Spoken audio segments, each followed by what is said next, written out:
konting asin, at saka konting pampasarap.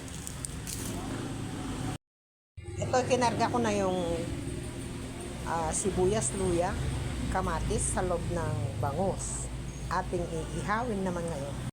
Ito, inihaw ko na sa pan. Naglagay lang ako ng bahagyang mantika, guys, para wag masunog. Andiyan na sa loob yung kamatis, sibuyas, luya. Tinimplahan ko rin siya ng pampasarap, guys. Lutuin natin na slow fire. Pihitin natin sa kabila. Oh. Yeah. Ayan. Ganda ng pagkaluto. Lutuin natin uli ng slow fire.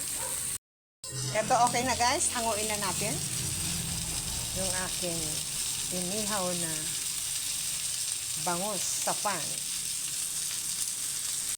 Ito ang final result ng aking inihaw na bangus. Ayan, at saka naghiwa na rin ako ng kamatis sibuyas na aking sausawan kahit merong laman sa loob. Magandang tanghali sa inyong lahat. Hanggang sa muli. Bye!